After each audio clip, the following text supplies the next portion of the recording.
without Rankin Bass. They become synonymous with that time of year and have provided many of us with countless memories. When it comes to ranking all the Rankin Bass Christmas specials, there are a lot. How many of them could you name right now? Probably 4 or 5 for sure. If you're really pushing it, maybe 7 or 8, maybe up to 10. There are 18 different Rankin Bass Christmas specials. This list will actually have 17 entries because one has a sequel and I've kind of put that together. But some of these Rankin Bass specials are a critical part of the holidays. Some of these you might not want to ever watch again.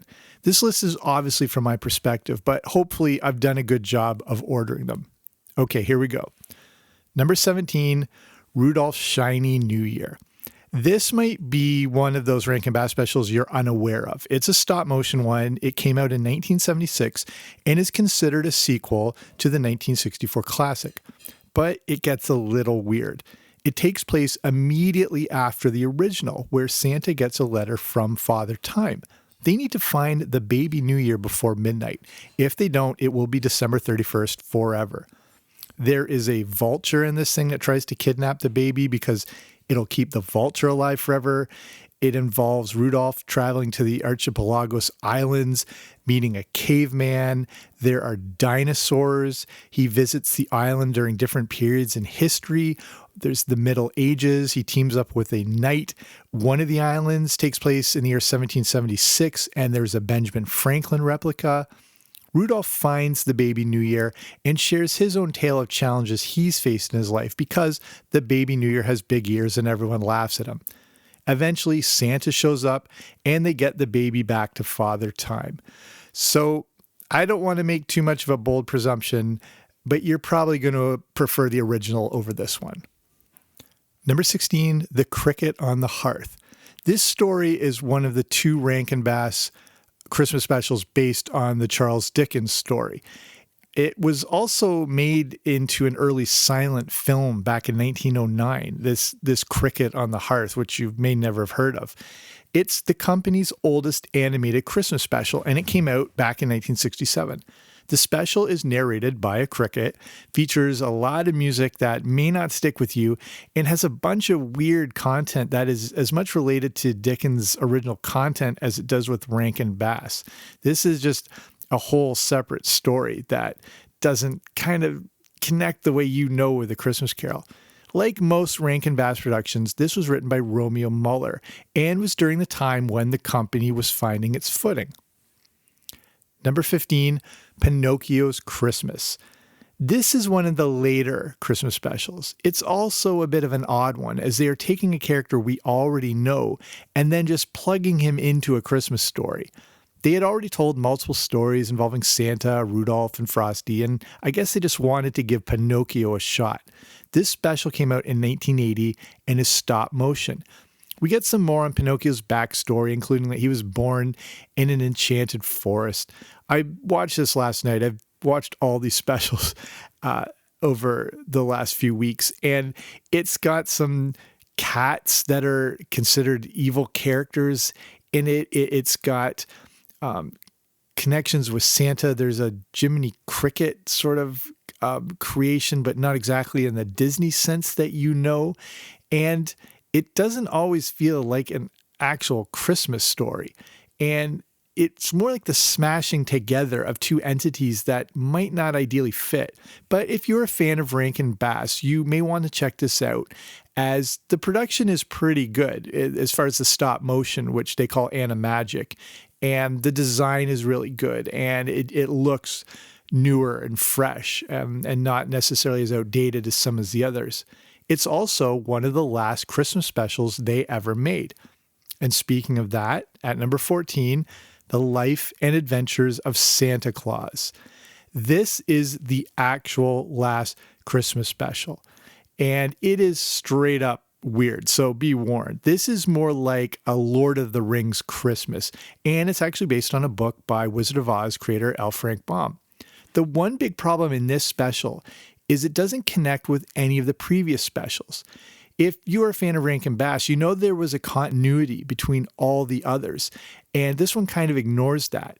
It's Rankin Bass is kind of like the first cinematic universe, and they remember their stories and the characters and what they went through. This ignores everything. This is the story of Santa and how he was raised by creatures of the woods and how he was ultimately granted immortality. What's significant about this special, it's the last Christmas special and pretty much overall Rankin Bass production they ever made. It came out in 1985. They had a few other cartoon releases, and they were involved like with the Thundercats cartoon and stuff like that. But they had one more story. It's a frog sort of whatever tale, not a Christmas thing, but just a different telling. And that was considered the last one, though it was made before The Life and Adventures of Santa Claus and was released after. But really, this was the end of the line for the iconic Christmas company. Number 13, The Leprechaun's Christmas Gold. This one came out in 1981 and is about a young Irish sailor sailing on an Irish ship. It's Christmas Eve, and he's instructed to sail to an island to dig up a pine tree. He accidentally releases Old Mag the Hag, who seeks gold and wants to take it away from everyone. You can be forgiven if you've never heard of this special, and I only watched it for the first time yesterday, too. It was a decent production as far as the animagic stop motion went, but it's just this weird combination of maybe borderline offensive Irish stereotypes and combining Christmas at the same time. It was first made available on VHS, so you may never have heard of it because it never aired on TV. It does feature the voice of the great Art Carney, so that's something, who does a pretty good Irish accent and is a surprisingly good singer. Number 12, another one I just watched yesterday, The Stingiest Man in Town. If you've heard of this one, you may not have known it was a Rankin Bass special. It came out in 1978 and is animated. It also features some voices you may recognize from early Rankin Bass creations. This one is obviously based straight on A Christmas Carol, but it's more of a musical version. It also follows the formulas of those old black and white Christmas Carol editions you may have seen on TV before. It's okay because, they're taking a classic narrative. The music's not great. The animation is pretty solid. It creates its own sort of feel and sort of style to it. It's been A Christmas Carol has been done so many times, so you may enjoy just seeing Rankin Bass's spin on it, but you probably prefer A Muppet's Christmas Carol. This one does feature some interesting voice talent, including Walter Matthau, Tom Bosley, even Robert Morse, who you may know as Bert from Mad Men. Number 11, Rudolph and Frosty's Christmas in July. Do you remember that joke on The Simpsons about the movie Christmas Ape and Christmas Ape Goes to Summer Camp? That was based on this special. What better way to take two iconic Christmas characters, but to smush them together in a special set in the summer? This one came out in 1979 and is stop motion. This is still significant as it's the last time we would hear my fellow Canadian Billy May Richards as the voice of Rudolph and Jackie Vernon as the voice of Frosty. This was also the last official Rankin Bass special to feature both of the characters. The plot of this special is the pair having to deal with the wicked Winterbolt. It also features Lady Boreal, Queen of the Northern Lights, Ice Dragons, the Cave of Lost Rejections, and Big Ben the Clockwork Whale. I wouldn't call this one a highlight in the Rankin Bass Christmas collection, but you may love hearing the original characters again. Number 10, The First Christmas, The Story of the First Christmas Snow. That's the actual title, and it's another one you may never have heard of. This one came out in 1975 and stars Angela Lansbury. It's a bit of a weird one, but is a simple story and still has some heart to it. It's about a shepherd boy who goes blind after he is struck by lightning. And I don't think I remember that one in any Christmas carols. This kid has never seen snow and gets chosen to play an angel in the annual Christmas pageant. I won't spoil the ending for you, but this show features the song White Christmas. It's a departure from the typical Christmas characters, but something that you may want to add into the mix if you're looking, for a new entry from the stop motion world of Rankin Bass. Number 9, Frosty's Winter Wonderland. Did you know there was another animated Frosty special? And this is it. It came out in 1976 on ABC. It's considered a sequel to the 1969 classic. The plot is about Frosty coming back to the kids he met right after the first snowfall. Everyone is glad to see him, but we get an appearance by Jack Frost, who we'll see again soon. Jack Frost learns about Frosty's magic hat and steals it. Basically, he ends up stealing the wrong hat. The kids build Frosty a snow wife, but Jack Frost blows the hat off Frosty, turning him back to a regular snowman. The rest of this is about the snow couple trying to get married, but Parson Brown will only marry real people. They end up creating a snow parson. They get married, and the new couple, plus Jack, move to the North Pole. So, again, you may want to stick to the original, but you might get a kick out of this. Number 8, Nestor the Long-Eared Christmas Donkey. Many people love this one, and I can see why. It's stop motion and it came out in 1977. It turns out Santa had a donkey, and it tells us the tale of Nestor who lived during the Roman Empire. Similar to Rudolph, they mock Nestor for having long ears. This one gets pretty intense when Nestor is thrown out in the cold and his mother sacrifices herself to keep him warm. And this is where this one gets biblical for one of only a couple times in the entire Rankin Bass collection. Nestor ends up meeting Mary and Joseph and guides them through a sandstorm to Bethlehem by wrapping Mary in his ears, and he gets to see the birth of Jesus. And that's what I mean. Rankin Bass only had a few religious specific specials. And this one is kind of a combination of the biblical Christmas story and a Rudolph sort of sense to it.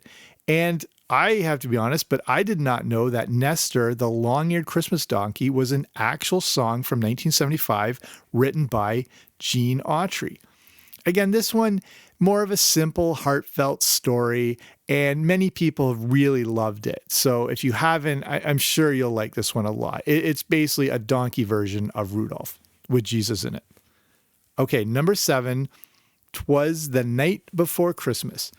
Again, one of the other few animated Rankin Bass Christmas specials.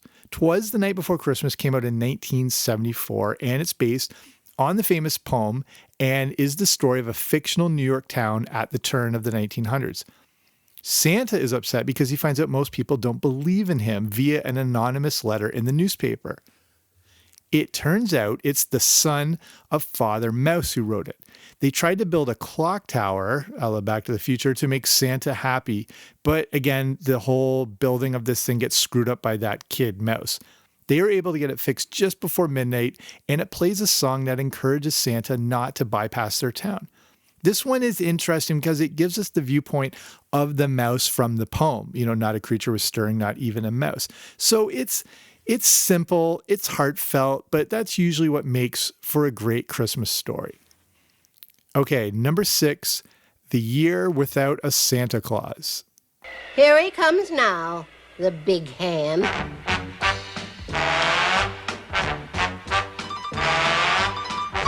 I'm Mr. White Christmas. I'm Mr. Snow. I'm Mr. Icicle. I'm Mr. Ten Below. Friends call me Snow Miser. Whatever I touch turns to snow in my clutch. I'm too much.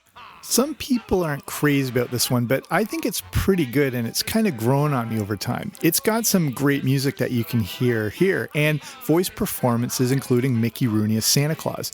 This special is about the time Santa took a year off. Mrs. Claus then considers taking over the role. Santa disguises himself and goes to the south of the U.S. to a country called Southtown. He's looking for 2 elves and Vixen, the reindeer. We also meet the Miser brothers, Snow Miser, who you just heard in that song, and Heat Miser.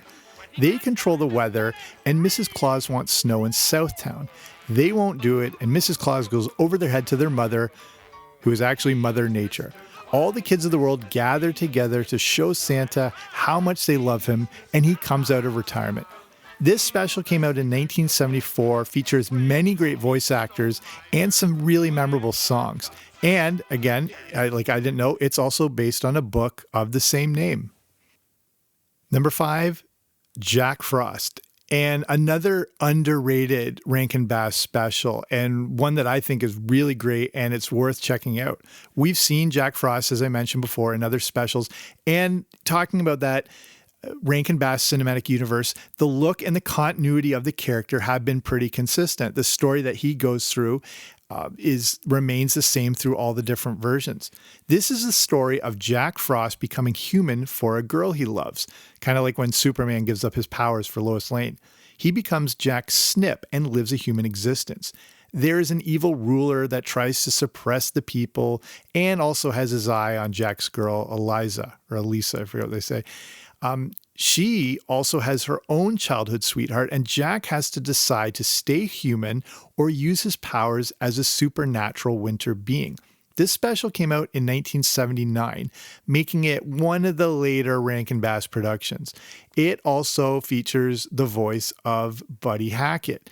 And this is one where it's not necessarily a happy ending in this story, where the main character has to make the decision that is either going to benefit him or benefit everyone else. So, like I said, it's got some heart to it, really good production.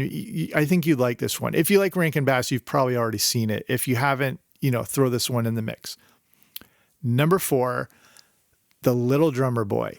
One of the most simple, pure, and heartfelt Christmas specials Rankin Bass ever created. The Little Drummer Boy is also one of the oldest. It was first released in 1968 and actually came out 4 days earlier in Canada before it debuted on NBC.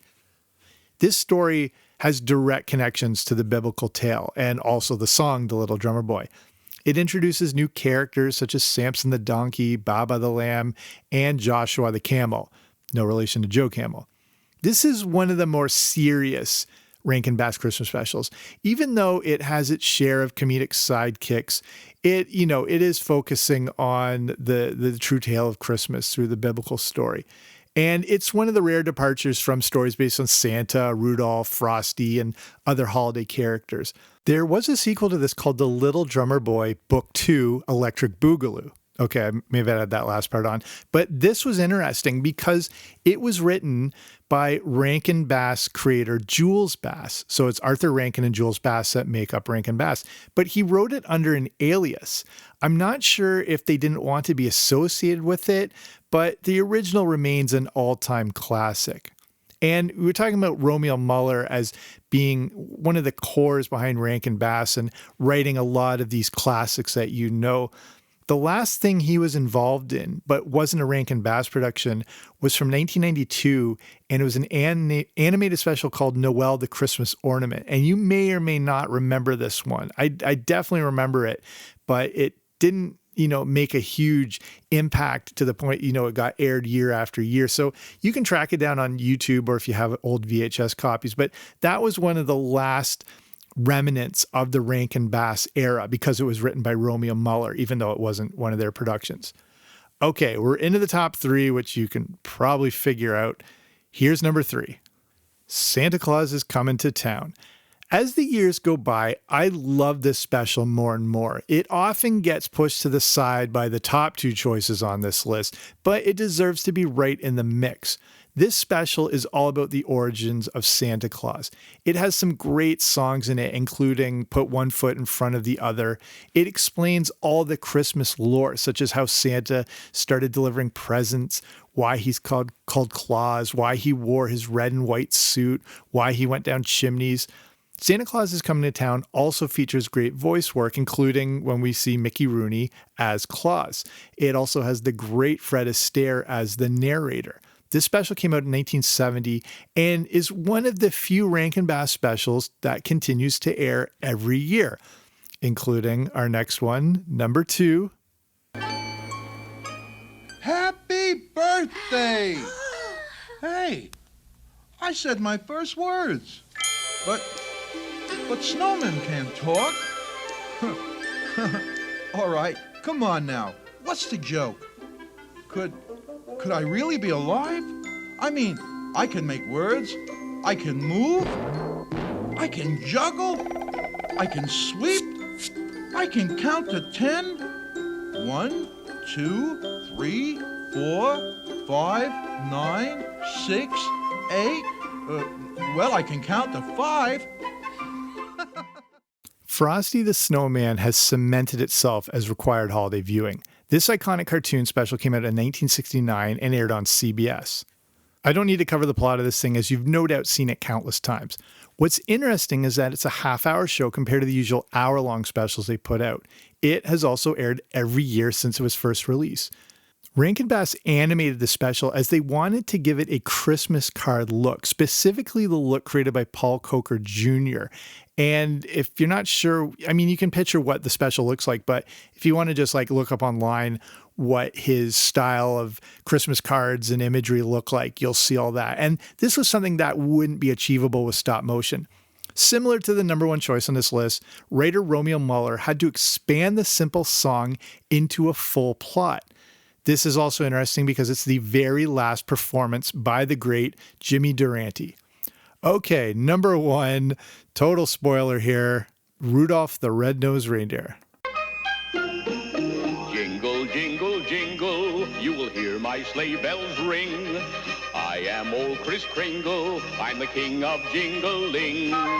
Jingle, jingle, reindeer, through the frosty air they'll go. They are not just plain deer, they're the fastest deer I know. Ho, ho, you must be... Could there be any other? Possibly the very definitive Christmas special of all Christmas specials.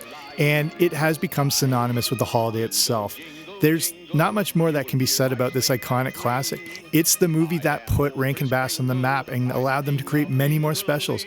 This show is a testament to writer Romeo Muller because he had to write an hour-long show out of just a few verses of a song. I think what makes this the best of all the specials comes down to the music. And this one has truly iconic Christmas songs, including Silver and Gold, and There's Always Tomorrow, and a couple of Misfits, and you may have your own favorites as well.